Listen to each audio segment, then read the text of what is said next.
আমরা সালাম দিব হচ্ছে এইখানে। এইখানে এই ছিদ্র বরাবর ভিতরে হচ্ছে রাসূল সাল্লাল্লাহু আলাইহি ওয়াসাল্লামের রওজা। পুরুষরা আসেন, পুরুষরা, মহিলাদেরকে এখানে যাইতে দেওয়া হয় না, তো আপনারা দেখলে বুঝবেন না। একটু আপনারা সাইডে থাকেন।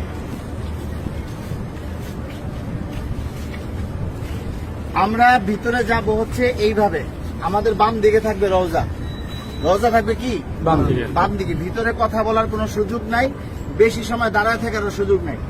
প্রথম দুইটা ছিদ্র থাকবে, যে দুইটা ছিদ্রের ভিতরে কোনো কিছু নাই। কবরের জায়গা ফাঁকা আছে, এখানে হযরত ঈসা আলাইহিস সালাতু ওয়াস সালামকে দাফন করা হবে। ওই পাশে হচ্ছে হযরত ইমাম মাহদিকে দাফন করা হবে। তো এই যে প্রথম দুইটা ছিদ্র ফাঁকা, এখানে অনেকে দেখবেন সালাম দিতেছে, ভিড় লেগে আছে। এখানে সালাম দিব না, আমরা সালাম দিব হচ্ছে এইখানে। এইখানে এই ছিদ্র বরাবর ভিতরে হচ্ছে রাসূল সাল্লাল্লাহু আলাইহি ওয়াসাল্লামের রওজা। এই জায়গায় সালাম দিব, দেখবেন যে এরকম যেই ছিদ্রটা, এইটার সাথে কিন্তু কোনোটার মিল নাই, ঠিক আছে। এই বরাবর নবীজিকে সালাম দিতে হবে। রাসূল সাল্লাল্লাহু আলাইহি ওয়াসাল্লাম এখানে জীবন্ত অবস্থায় শুয়ে আছেন, ডান কাত হইয়া, নবীজির মাথা এদিকে, পা হচ্ছে এদিকে, ঠিক আছে।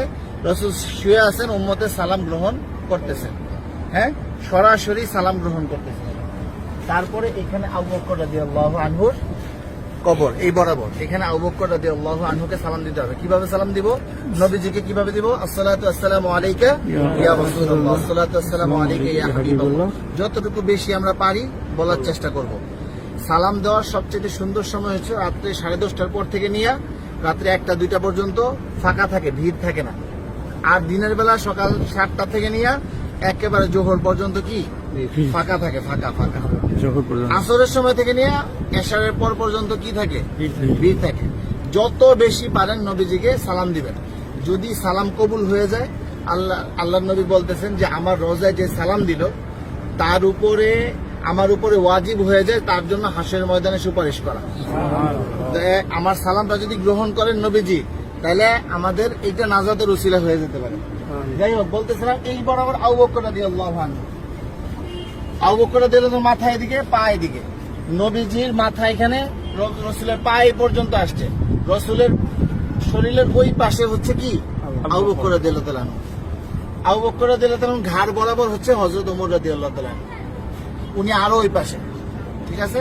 নবীজি এখান থেকে এভাবে শোয়া, রাসূলের পরে হচ্ছে আবু বকর রাদিয়াল্লাহু আনহু শোয়া, তারপরে হচ্ছে হযরত ওমর রাদিয়াল্লাহু আনহু।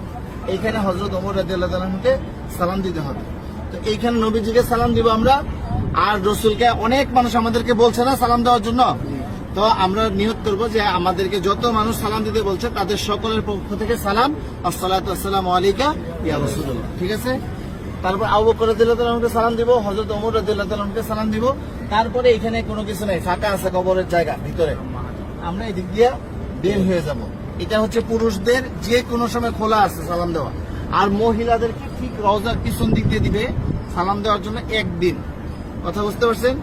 একদিন সুযোগ আসবে রিয়াজুল জান্নাহ নামাজ পড়ার জন্য, এবং সালাম দিবেন রওজার পিছন দিক থেকে।